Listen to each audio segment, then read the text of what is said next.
Pessoal, vamos falar um pouquinho sobre Rousseau.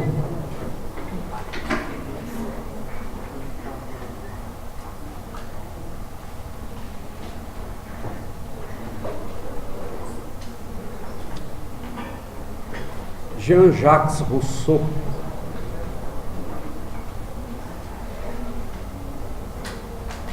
Rousseau é importante na filosofia moderna. É um dos grandes expoentes na filosofia moderna.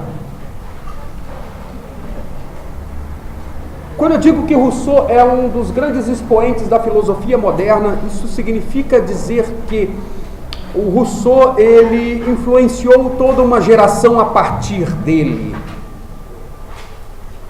Grandes acontecimentos se desdobraram, se delinearam justamente por causa da influência exercida pelo pensamento de Rousseau. E quando eu digo influência, eu me refiro às revoluções burguesas que se delinearam a partir daí, como, por exemplo, a Revolução Francesa. O interessante é que, no que diz respeito a Rousseau, o Rousseau, ele não era um pensador francês propriamente dito. Rousseau, ele era um pensador suíço, portanto, genebrino. Rousseau nasce em Genebra e depois das suas tentativas fracassadas de desenvolver seu pensamento político em Genebra, uma vez que ele era filho de um grande relojoeiro, o Rousseau, ele parte para a França e lá o Rousseau ganha notoriedade. Pessoal aí de trás, está conseguindo me escutar? Hã?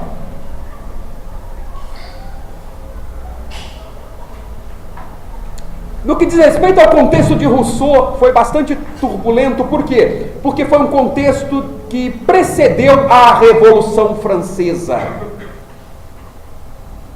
Para que possamos entender o pensamento do contrato social em Rousseau, nós temos que entender diretamente aos delineamentos históricos que estavam se desenrolando naquele período, naquele momento histórico, que era final do século XVIII.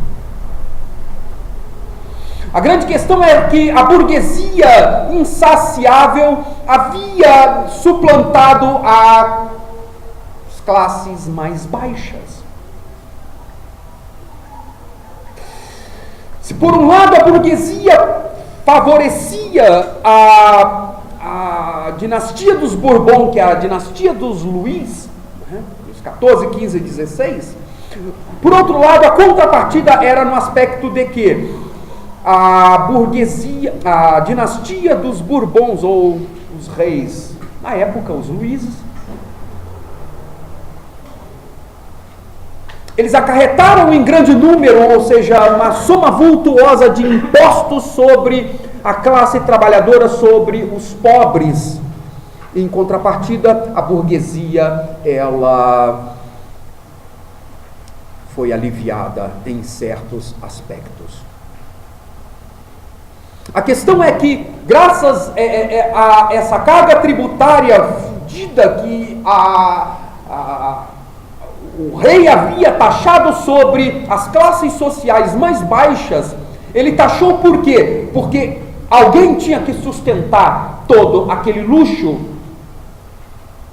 Alguém tinha que sustentar o luxo do Palácio de Versalhes. Alguém tinha que sustentar todo o luxo, todo o apogeu da burguesia, para que ela continuasse dando as cartas, ditando as regras.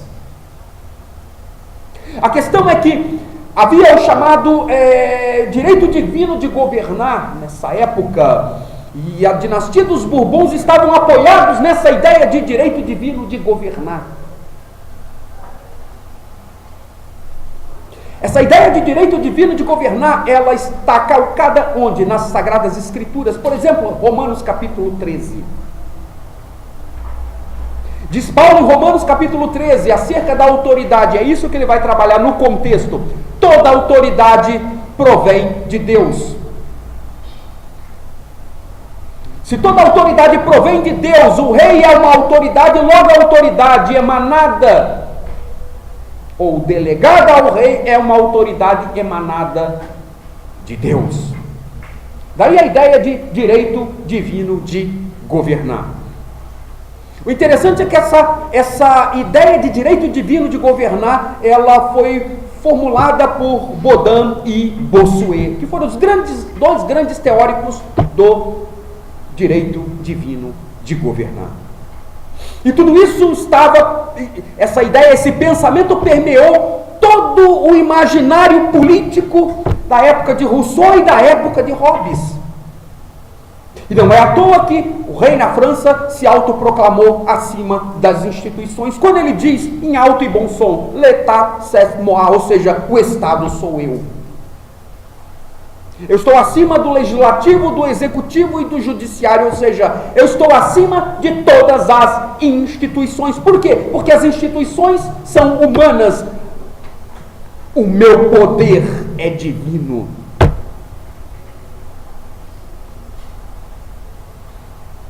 Eles governam sob a autoridade e com o consentimento dos homens. Eu governo com o poder e com o consentimento de Deus.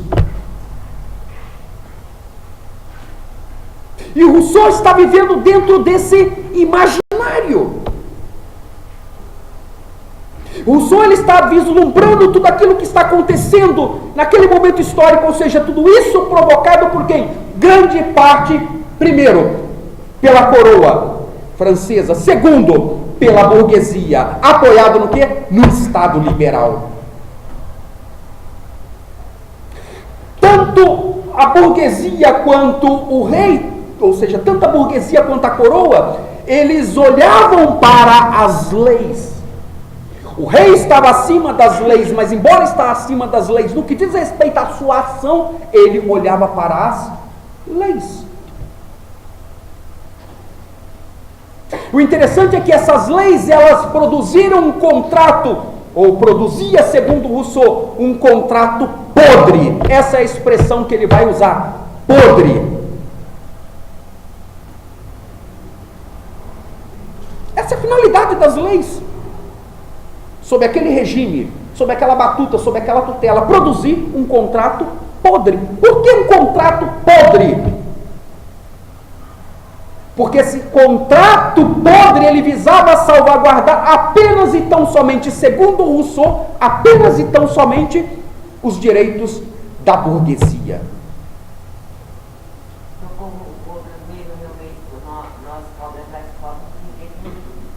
Desculpa, eu não entendi, Vânia, a tua pergunta. Eu entendi assim, nós pobres tem direito nenhum, só os ricos. Então, não convidamos os pobres. Resumidamente, inevitavelmente vai desembocar nisso. Ou direitos muito limitados. Na melhor das hipóteses, direitos muito limitados para classes mais baixas. E para indiretamente, diretamente, nenhum direito. Porque quando eu tenho direitos limitados, por um lado, e por outro lado eu tenho um governo, eu tenho um rei apoiado na ideia de direito divino de governar, cerceando esses direitos limitados, logo eles passam a ser o quê? Impossíveis de serem concretizados, de se tornarem realidades. Ou seja, de se realizarem. E aí? E aí nós vamos ver isso, o Rousseau trabalhando isso em duas obras principais dele. A primeira é o contrato social.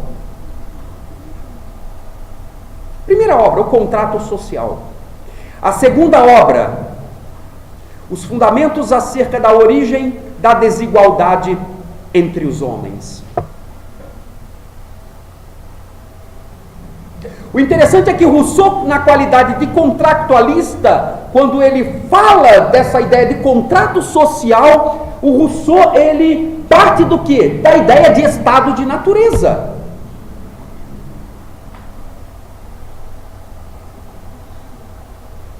Como era o homem em seu estado de natureza, segundo a concepção de Rousseau? Segundo Rousseau, o homem em seu estado de natureza, ele era um ser bom. Bom.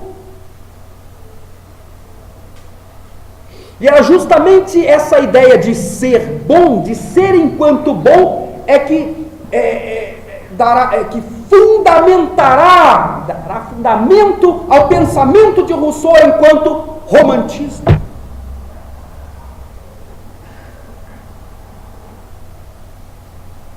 É justamente isso. Ele era bom. Por que ele era bom? Porque ele extraía da natureza tudo aquilo que ele necessitava.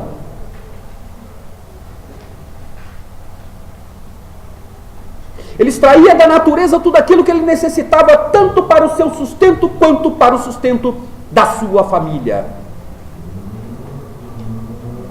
Isso é romantismo. Essa ideia de estado de natureza está calcada no romantismo em Rousseau. É puro romantismo. Por que esse indivíduo em seu estado de natureza era bom? Porque ele tirava da natureza, como eu disse, tudo aquilo que ele precisava para manter-se e para manter a sua família. Em outras palavras, para o Rousseau, o homem em seu estado de natureza, ele não possuía bens. O homem em seu estado de natureza, não existia disputa entre eles. O homem em seu estado de natureza era um sujeito que não estava atrelado à ideia de propriedade privada. Ele não tinha propriedade privada. O homem em seu estado de natureza, como eu disse, ele colhe e planta para o seu sustento. E, portanto, quando ele colhe e planta para o seu sustento, quando ele não tem propriedade privada, quando o homem em seu estado de natureza não possui bens propriamente ditos, ou seja, quando não há disputa, nós temos em seu estado de natureza, segundo o Rousseau, um sujeito completamente aquém das desigualdades sociais. Não há desigualdades sociais. Quando Rousseau afirma que o homem em seu estado de natureza, ele é tudo isso e mais um pouco, aí nós temos a ideia de bom em Rousseau. Mas o problema é que esse sujeito, uma vez que há um contrato podre que favorece apenas a burguesia e não aqueles que fazem parte da base piramidal da sociedade, esse homem que até então é bom, ele deixa de ser o quê? Ele até então é bom, ele deixa de ser bom e se transforma em mal. Ele é bom. Ele deixa de ser bom e se transforma em mal. Ele se transforma num selvagem. Por que ele deixa de ser bom e se transforma em mal, ou seja, num selvagem? Por ocasião do advento da propriedade privada.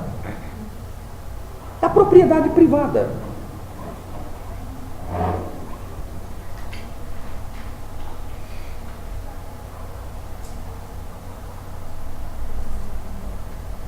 Segundo Rousseau, com o estabelecimento da propriedade privada, o homem deixa de ser bom e se transforma num sujeito mau. Por quê? Porque com o surgimento da propriedade privada há o enriquecimento. E em detrimento do enriquecimento há o quê? Há a escravização do indivíduo.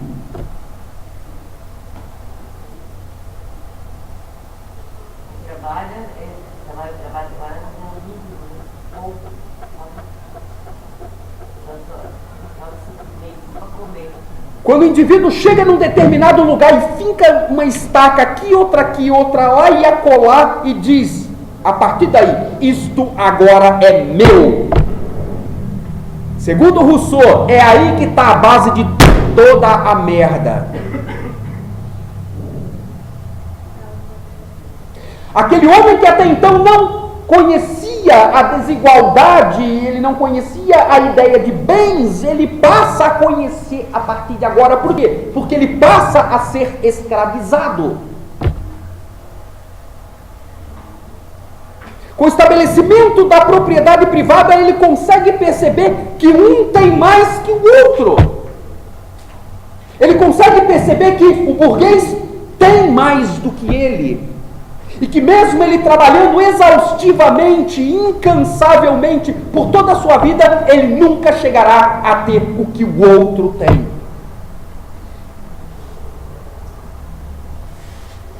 E aí? Nós percebemos uma desigualdade. Esse homem começa a enxergar que, no que diz respeito à sociedade, no que diz respeito às classes sociais, há uma desigualdade social. Ou seja, há quem tem muito e, em detrimento de quem tem muito, há aqueles que não têm nada. Os ricos ficam cada vez mais ricos e os pobres, mesmo trabalhando incansavelmente, morrem de fome. Por que ele contesta a propriedade privada? Porque a propriedade privada, uma vez que ele contesta o Estado liberal, ele está criticando o liberalismo político e econômico, ele vê, entendeu, no liberalismo político e econômico a sede de todos os males. A sede de todos os males.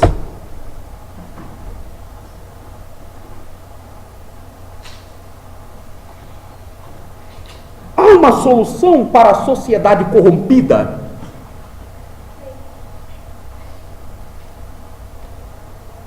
Segundo Rousseau, há uma solução. Se por um lado, esse antigo pacto, para ele era considerado um pacto podre, porque estava apoiado nas leis, e as leis favoreciam a burguesia. E agora? Essa solução é o estabelecimento de um novo pacto. A solução somos nós estabelecermos um novo pacto. Pacto este onde não uma minoria vai exercer domínio sobre a maioria, mas todos possam ter os mesmos direitos. Todos possam exercer os mesmos direitos. E o papel do Estado deve ser apenas e tão somente gerenciar tudo isso.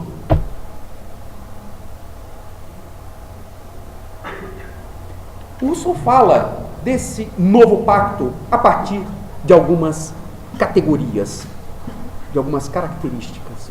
Esse pacto, para ser efetivo segundo Rousseau, para ser legítimo segundo Rousseau, ele possui algumas características. Primeira característica, o poder do povo.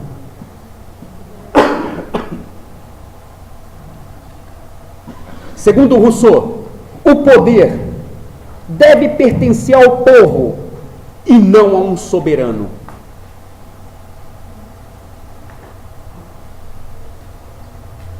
Para ele ser legítimo, deve pertencer ao povo e não ao soberano. Sabe por que ele deve pertencer ao povo e não a um soberano? Porque o contrato ele tem que ser feito a partir de quê? A partir do povo.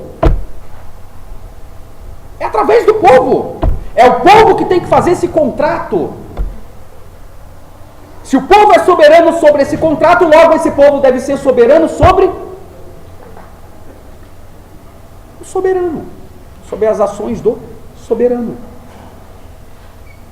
Ele não deve curvar-se ao soberano. Nesse sentido, soberano aqui é Estado, gente. Daí a ideia em Rousseau de soberania popular. Rousseau entendia por soberania popular o quê? Rousseau entendia por soberania popular aquilo que nós entendemos hoje, que é produto da Revolução Francesa. Uma vez que a Revolução Francesa, ideologicamente, ela só aconteceu por intermédio do pensamento de Rousseau, democracia.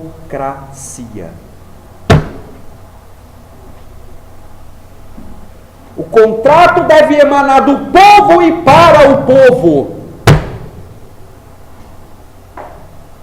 Isso é a ideia de democracia. É a ideia de soberania popular.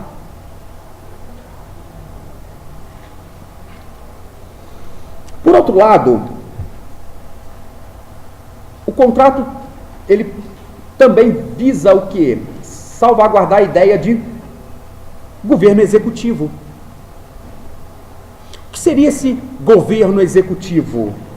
Esse governo executivo, segundo Rousseau, ele deveria, para legislar tudo isso, ou seja, para fazer valer o contrato social, um novo pacto, um novo concerto, né? Esse governo executivo, ele deveria ser eleito pelo povo para governar, a fim de atender o quê? A vontade de uma pequena parcela da sociedade, que é a burguesia? Não, do coletivo. Ele deveria ser eleito pelo povo para fazer com que, a partir daí, né, ele viesse legislar em detrimento de quê? Em detrimento disso, da vontade geral. Terceiro ponto, vontade geral. O que seria essa vontade geral para o Rousseau? A vontade geral é o que o povo deseja. Vontade geral é o que deve prevalecer. Se o contrato ele é soberano, logo a vontade do povo deve ser uma vontade soberana. Portanto, essa vontade soberana deve prevalecer.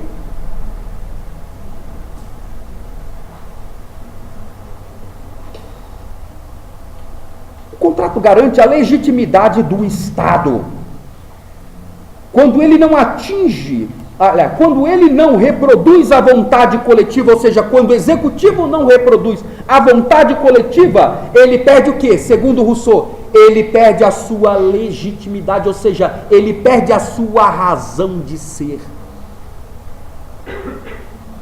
Se ele é eleito pelo povo para atender as necessidades do povo, ou seja, da vontade geral, e ele não atende às necessidades da vontade geral, logo ele vai perder a sua legitimidade. Portanto, ele não tem razão de ser, não tem razão de existir.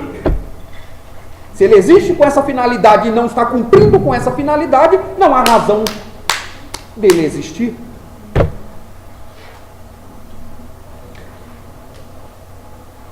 A educação tem a finalidade de formar a vontade geral no indivíduo, transformando-o em cidadãos. Ou seja, como é que eu tenho, segundo Rousseau, a partir do estabelecimento de um novo pacto, como é que eu devo ter, segundo Rousseau, a consciência de que tudo isso deve acontecer, tudo isso deve legitimar o contrato social? É através da educação.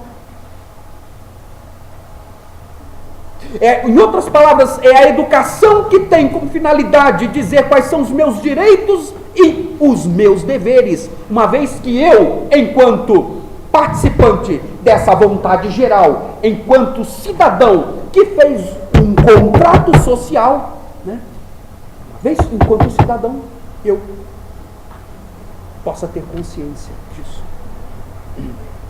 A educação que permite com que eu tenha conhecimento, que eu saiba quais são os meus direitos e quais são os meus deveres.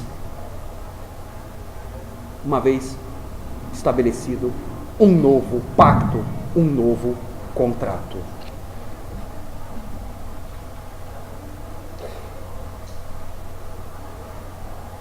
Unanimidade.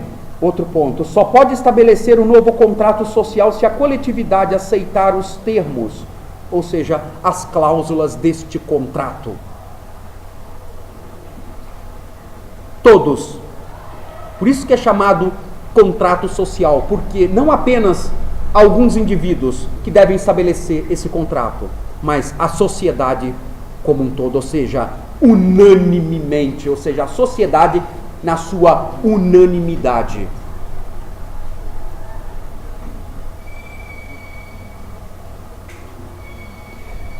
No antigo contrato, apenas uma minoria ditava as cláusulas do contrato. Todos devem querer os mesmos direitos. Quando nós falamos em direitos em Rousseau, nós falamos em doação de direitos. O que são essas chamadas doações ou doação de direitos? Para Rousseau, para haver uma sociedade harmônica fundada no pacto, é necessário que um indivíduo respeite aquilo que é do outro. É necessário que eu respeite aquilo que é teu. Se eu respeito aquilo que é seu, você vai respeitar aquilo que é dele. Ele vai respeitar aquilo que é dele. Ele vai respeitar aquilo que é dele. Ele, seu.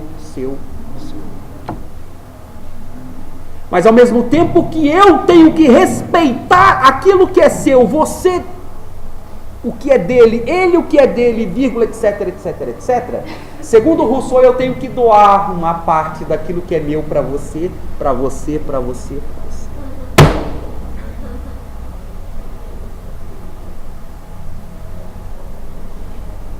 Porque quando eu tenho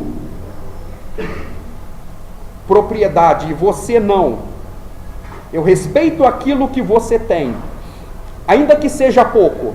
Você respeita aquilo que ele tem, ainda que seja pouco. Há uma desigualdade social.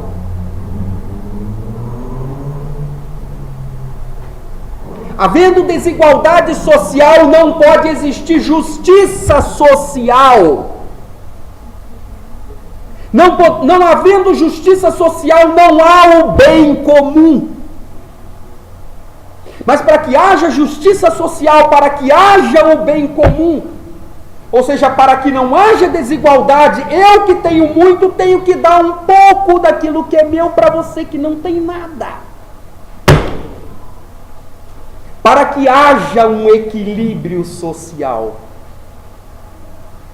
Ou seja, eu enquanto burguês tenho que dar um pouco, uma parte, um quinhão daquilo que é meu para você, que faz parte da base da pirâmide, que não tem porra nenhuma.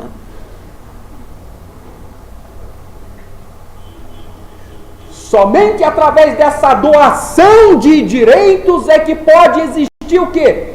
Pode existir justiça social, bem comum ou desigualdade social. Com isso, só para finalizar minha fala, vocês já estão com os culhões cheios de me escutar. Para terminar a minha fala, o Rousseau lança as bases para o Estado socialista.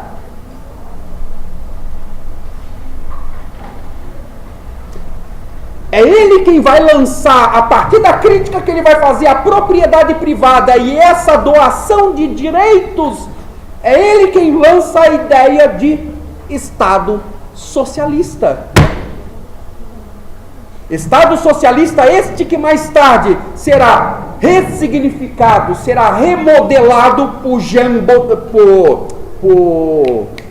como é que é o nome daquele Zé Ruela mesmo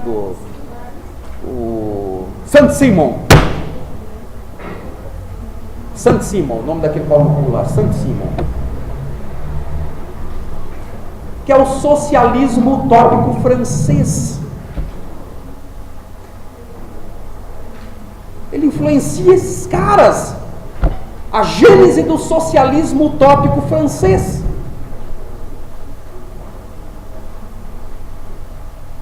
Que por sua vez vai influenciar, através do viés de Hegel, vai influenciar Marx.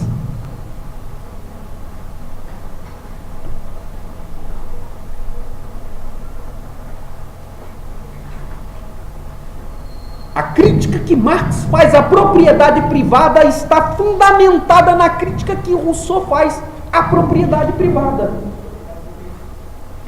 Em síntese, só para eu sumir da frente de vocês, em outras palavras, o poder do povo, o governo executivo, vontade geral, a unanimidade, sobretudo a doação de direitos, ou seja, um novo pacto, um novo contrato social, ele foi proposto por Rousseau Com que finalidade? Com a finalidade de fazer com que aquele indivíduo, que até então estava lá no seu estado de natureza, que era bom, indivíduo esse que era bom, indivíduo esse que não disputava nada, indivíduo esse que não possuía propriedade, indivíduo esse que plantava, colhia para o seu sustento e para o sustento da sua família.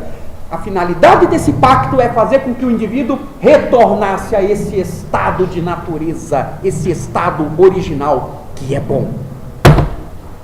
Somente retornando ao estado de natureza é que, segundo Rousseau, pode existir uma sociedade justa, humana e fraterna.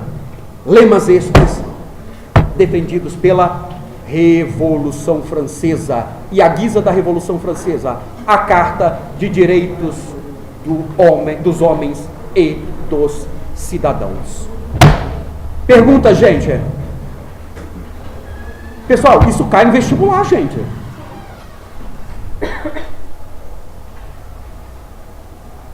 Perguntas? Ficou claro, gente, isso aí?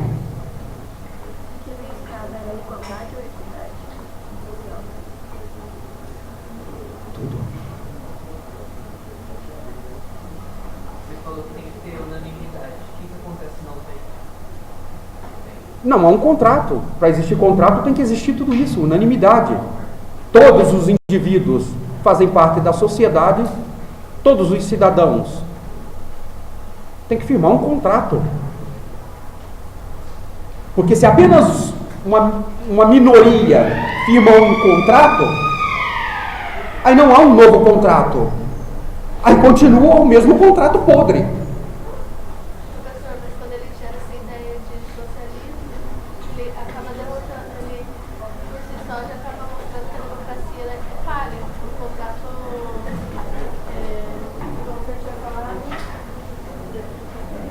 podre. Esse é o termo que ele usa. Podre.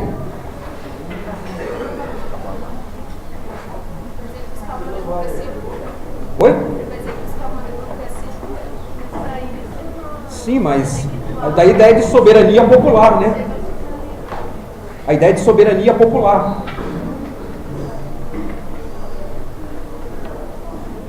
O problema é que mais tarde os estados totalitaristas, né?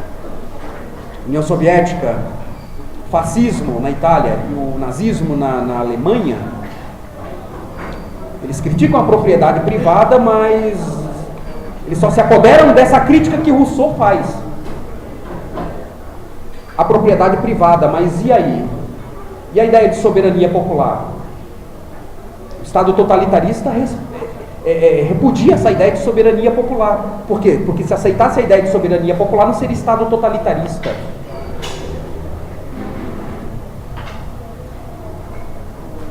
No contrato de Rousseau, ele só se efetiva a partir do momento que, uma vez eleito, esse governo executivo, ele vem atender às necessidades justamente daqueles que firmaram, ou da sociedade, que firmou, por sua vez, um contrato social. Ou seja, ele é submisso àqueles que propuseram o contrato social. Governo executivo. No Estado totalitarista, não. Não há contrato social. E aquele que está lá em cima, dele emana tudo. Quando ele fala, tipo assim, dividir, tipo, se você tem mais, você tem que doar. Não, é doar mesmo. Não é? Mas É doar só os mesmo. direitos ou os bens também? É propriedade privada. Ele vê, o problema é que ele vê na propriedade privada, ele está criticando o Estado liberal e os burgueses. Ele vê na propriedade privada a raiz de todos os males, de todas as desigualdades sociais, de toda a miséria, de toda a escravidão. Então, para que haja o bem comum, haja justiça, né, para que não haja desigualdade social, é preciso que eliminar a propriedade privada. De que forma que eu vou eliminar a propriedade privada? Através da doação. Doação de direitos.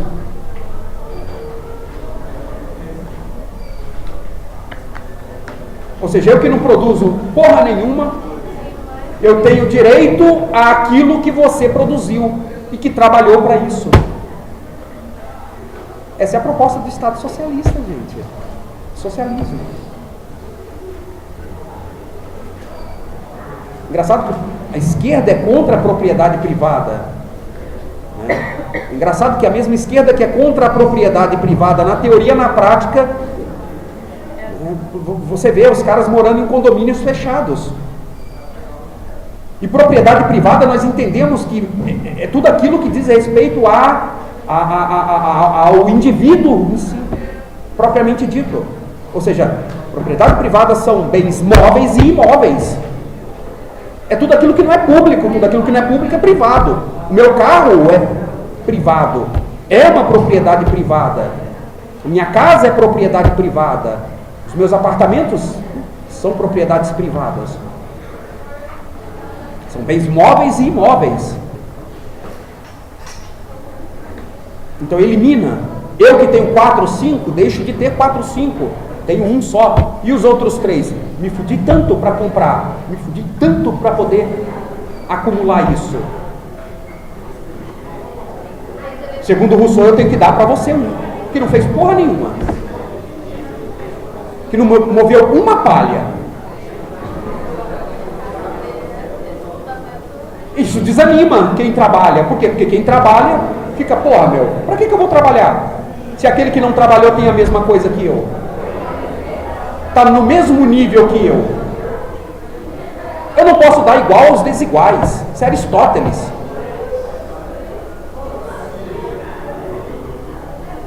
Não posso dar igual aos desiguais. Aliás, as pessoas não são iguais e nem querem ser iguais. Na prática é isso. Ninguém quer ser igual a ninguém.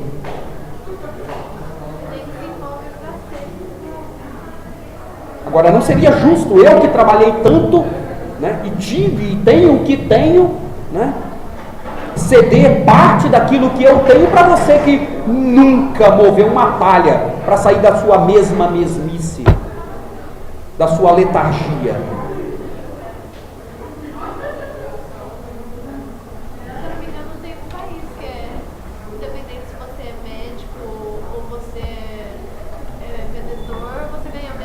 Essa merda não funciona, não funciona. Independente se tem faculdade ou não tem, você vai ganhar a mesma coisa que ele que Essa merda de marxismo é uma utopia, meu. As pessoas não são iguais e nem querem ser iguais. Só que é muito crescente essa desigualdade, querendo ou não. Agora, fala-se muito dentro de um Estado socialista de distribuição de rendas. Distribuição de rendas entre quem? Entre a base da pirâmide? Não. Distribuição igualitária de rendas entre eles, que fazem parte do topo da pirâmide. Porque na prática é isso que acontece. Eles ganham 40, 50 por cada um. E a gente mesmo vai. Não há distribuição igualitária de rendas. Nunca houve dentro do Estado socialista. Isso é uma utopia. Na prática. Obrigado, gente, pela atenção de vocês, tá? Obrigada, professor. Espero tê-los ajudado hoje.